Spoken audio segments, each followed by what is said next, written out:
এ বিষয়ে বিস্তারিত জানাতে ঢাকা বিশ্ববিদ্যালয় এলাকায় আছেন আমাদের সহকর্মী ধ্রুব ব্যানার্জি। সরাসরি চলে যাব তার কাছে। ধ্রুব,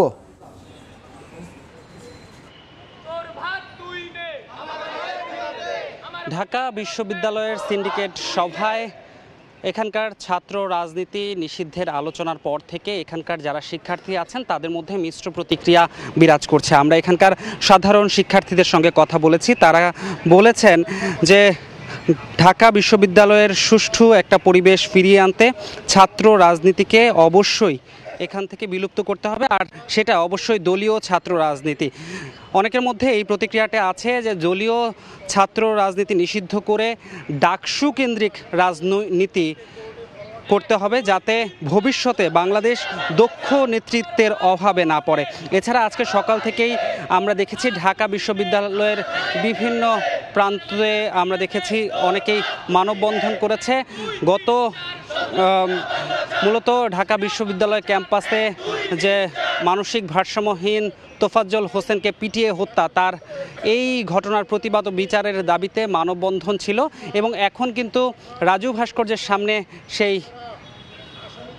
সেই মানববন্ধনটি চলছে। এবং এখানকার যারা বক্তারা আছেন তারা কিন্তু বলছিলেন যে এই ধরনের ঘটনা কোনোভাবেই মেনে নেওয়া যায় না, অর্থাৎ বিশ্ববিদ্যালয় প্রশাসন থেকে শুরু করে যারা আইন শৃঙ্খলার দায়িত্বে আছেন তাদেরকে এমন ঘটনা যাতে ভবিষ্যতে না ঘটে সে ব্যাপারে আসলে তৎপর থাকতে হবে এবং এর যে সুষ্ঠু বিচার সেই বিচারটা নিশ্চিত করতে হবে, তবেই এই ধরনের ঘটনা আর ভবিষ্যতে ঘটবে না।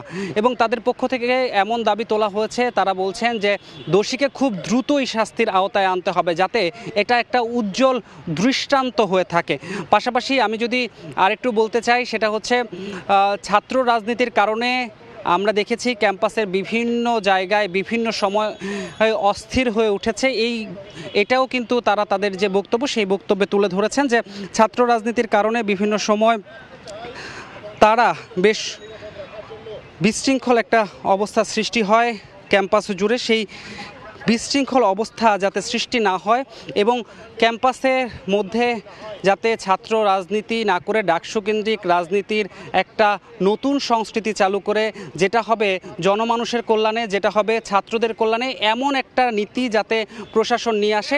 এছাড়া আমি যদি বলতে চাই ডাকসু বা ঢাকা বিশ্ববিদ্যালয়ের প্রশাসনের পক্ষ থেকে কিন্তু আমাদেরকে জানানো হয়েছে ছাত্র রাজনীতির নিষিদ্ধের যে ব্যাপারটা সেটা এখনও আলোচনার টেবিলে আছে, সেটা পূর্ণাঙ্গ আকারে বিজ্ঞপ্তি আকারে যখন প্রকাশ করা হবে তখনই এটা সম্পর্কে যে পূর্ণাঙ্গ যে তথ্যটি সেটা সবাইকে তারা বিজ্ঞপ্তির আকারে জানিয়ে দেবে। এই ছিল ঢাকা বিশ্ববিদ্যালয় এলাকা থেকে আমার কাছে সর্বশেষ। ঢাকা বিশ্ববিদ্যালয় এলাকা থেকে আমাদের সঙ্গে যুক্ত হয়েছিলেন সহকর্মী ধ্রুব ব্যানার্জি।